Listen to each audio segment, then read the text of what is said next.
it's such an underrated conference. Like, we have the Natty champ for the past, 2 out of the 3 in the last 5 years. And mind you, that's another team that rose from the dead. Because 8 years ago, 7 they were trash. Clemson and then Florida State, and I'm just hoping Miami finds their groove. Even I know this year's pretty much lost for anything big. Oh, yeah. I mean, they're going to have a toilet bowl. You know what I mean? But we have the bones to build something off of. And we have the backyard to find it. To find those missing pieces. But it's what I don't like, and this is probably my beef with the internet in general, and I know this is going to be whatever. It's like, this is a young team with a brand new head coach. And there's already Miami fans online in every forum saying, get rid of the motherfucker. Of Manny Diaz? Yeah. I mean, who else, bro? Who else is out there? Benny Blades. Stop it. Listen, bro. It's a tough season right now for most Miami sports except this one right now. You ready? Yeah. There was a bright future for the Miami Heat. I mean, we got Jimmy Buckets. He gives any team a winning chance, a fighter's chance. He's not the best player in the world, but we got Jimmy Buckets. All right. And then we just added on into a roster besides Winslow and all them. This young stud, bro, from Kentucky. His name is Tyler Hero. Okay? And I've been saying for years that Dwayne Wade has been my hero. Yeah. But I pray that I have a new hero. And his last name is Tyler, and his last name is Hero, bro. This man has been dropping anywhere from 20 to 30 points per game. Buckets. Since the Summer League. Buckets. He was a stud in Kentucky. Buckets. And last night, 2 nights ago, he dropped 29 points. Hashtag buckets. Ready? 29 points, 7 assists, 7 steals. Buckets. Guys, he was 3 points away in 2 different statistical slots from having a triple-double. On, his first week or second week in the NBA? Buckets. Luka Doncic, who? I know Mavs fans are going to hate me for this. Buckets. Oh, one more time.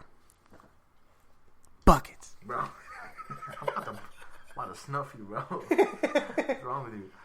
Man, I'm excited for Miami's future. We do have 100% a shot this year to make it to the playoffs on the Eastern Division there. I'm super excited. But that West Coast Conference, bro. I ain't worried about it. I mean, Warriors are trash. They have no team. It's not about the Warriors, bro. I know. Hence the conference. I know. But I'm just saying, you got 2 teams that have never been that deep before and don't know what to do. But you had one player that's been that deep and knows what to do. That's the difference, which is obviously LeBron James with the Lakers. Yeah. I mean, I'm not James Harden. I mean, if they can put their shit aside, James Harden and fucking Westbrook, I feel like they complement each other a lot better than Chris Paul did with Harden. Number one, they've played together, in the beginning of their careers. They got beef for some odd reason, bro. No, they don't. They used to, but it's not the same like Westbrook and Durant. That's beef. They're in the same team. They're cool with each other. Sure, there were things that happened in 5-7 years ago, but they're grown men. They want to play ball. They Westbrook play good be together. holding on to grudges, bro. He's low key a gangster too, bro. For real, dog. Westbrook is a thug, bro. I know he is. For real. He a piece, bro. I promise. If it was okay to piece up fans, he would. Bro, tag him up. To me, it's funny to watch him on the sidelines, bro, because he if he don't like somebody, he'll tell the whole team don't shake his hand.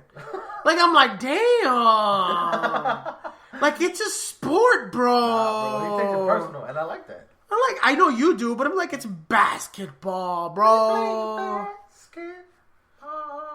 Bro, have you seen that video, bro? Of the dude that dresses up like a fucking terrorist and tries to go play ball, bro? I love it. Have you seen that? Yeah, and then people are like, get the hell out of here. He's like, what's up? And then he crossed that dude up, and he got mad because he crossed him up. He chased him. Bro, I was watching the whole 10-minute video. There's little clips of it, but I saw the whole 10-minute video. I just want a ball, bro. I just want a ball, bro. And then he steals the ball, bro. He like, come on, bro, guard me up. Wham! Crossing that dude up, and then as soon as he lays it up and like whoops him to the freaking, takes it to the hole, these dudes are coming after him, and he's just like ducking it, like, whoo! And everybody's like, yo. That's hilarious, bro. Bro, I feel that if this dude was to do that to Westbrook would just like, bro, murder him. Yeah, they'll be seeing each other in AEW or whatever it's called. Bro, have their own special episode together. Oh, update from today, bro. I just saw this. Cain Velasquez lost his fake fight against Brock Lesnar. His fake fight? Yeah. I got you. You can rewind many episodes. I've said that when he goes to Brock's world, there's no way he's going to win. That's true. The real world is a different story. That's true. Brock Lesnar will get pieced up again. What was I saying, bro? Oh, another quick update. So, earlier this week, there was a tweet that went out. Stylebender wants to fight who? Did you see that? Young Jones? No. Who? Romero. When I saw that, did I just come in my pants? I was like, what a fight, bro. Did hold on. I gotta check my pants. Hold on. Bro. I gotta check my... Can you believe the Stylebender Romero? That's a fight. But you know why, though, right? No. I don't care why. Because Paulo Costa, the number one contender, can't fight till middle of next year.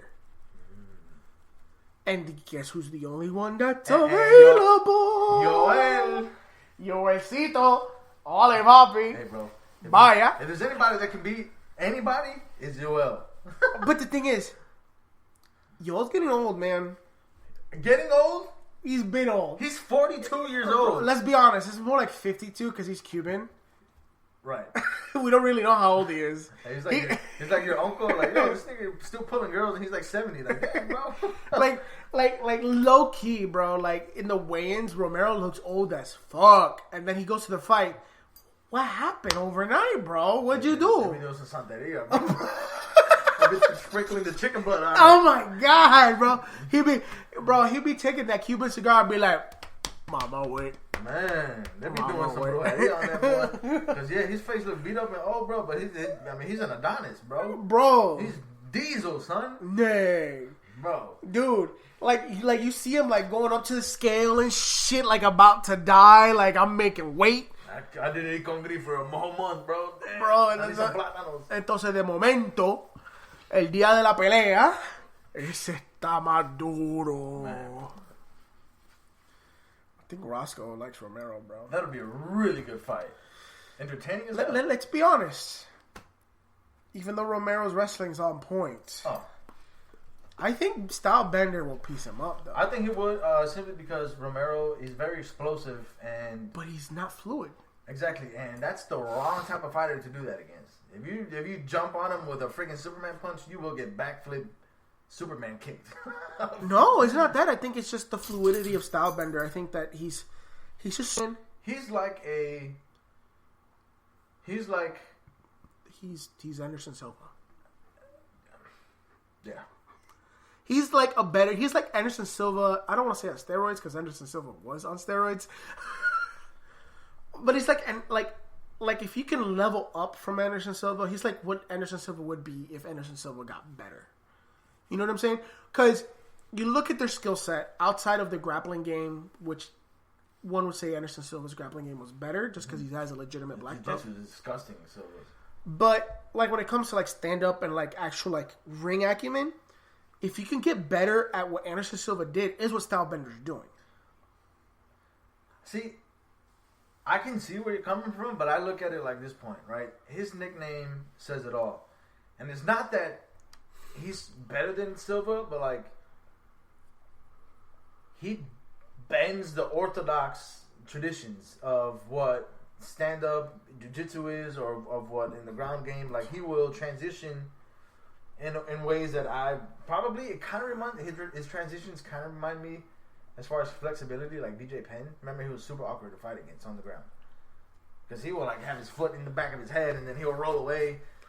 But like, he's a Stylebender, bro. He can do a little bit of everything, and he's so he good. Controls the elements, bro. And his entrance, fire. Oh yeah, real good. Fire. Bro, crazy sports weekend this weekend. But we're gonna transition, man. We're gonna baseball. But more than anything, it's the subject of overcoming adversity. Overcoming adversity. First of all, congratulations to the Nationals for becoming the champion of the world in the world of baseball. World Series winners. They're representing the AL East. To guess whose division they're in. Jesus. But respect, though, man. At least it's not too far from home. You know what?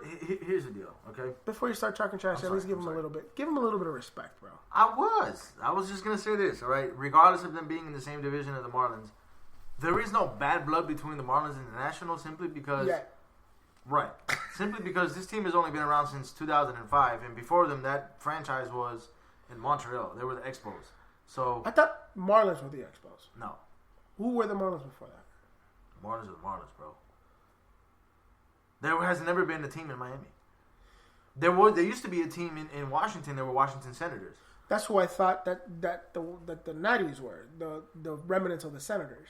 Right. So the Senators went from as far as the city franchise. No. As far as the city, they had a team, the Senators, and then that franchise moved from DC to Montreal because the Canadians wanted to have their baseball team.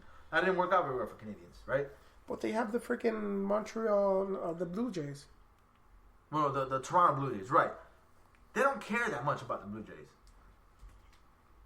That's why they've been trying to, move, another team to go to Canada just to keep exploring, options because... I feel like that might be wrong. I'm going to look it up right now. Well, I hope it is. That way we can fix it. But... anyways, this is what I'm trying to say. That team is so young, bro. It's been around since 2005. They got the World Series in a matter of 14 years. There is no bad blood between Miami and the Nationals. Yeah, no, there isn't. So, I was at this restaurant. I was watching the Astros play against a team previously. And, and I saw a bunch of Rangers fans there. They were rooting for Houston. And I was like, bro, what is wrong with y'all? Y'all really hate each other. And that's what I thought was weird. You know what I mean? But, yeah, there is no bad blood with Miami and Houston. Or the Natties. But the Expos are one of the older teams in the MLB for the longest time. But 81 to 88. I mean, we if there's any... Because I know that they... Hold on. Decline... No. I mean that franchise was 100% the Expos. Oh yeah. Okay. Looks like you're right. Yep, that's right. They moved and changed names. Okay, cool. Yeah, that's all it did. Like I said, they moved the franchise, changed the name, then they moved back. But that kind of reminded me of the Marlins. Except it didn't take the Marlins 14 years to win a World Series. As a matter of fact, they had their second win in 14 years. Don't shade there. Shade for what's the shade for though, man? Let's be honest. What's the shade for? Because we're in the same division. No, the shade is that we suck. That we did it better and quicker. With there's actually a lot of similarities between this team and the team of the Marlins that won the 2 World Series. They were all older players. These guys are old. Zimmerman was on the freaking Nationals, bro. I'm like, what the fuck is he still doing playing?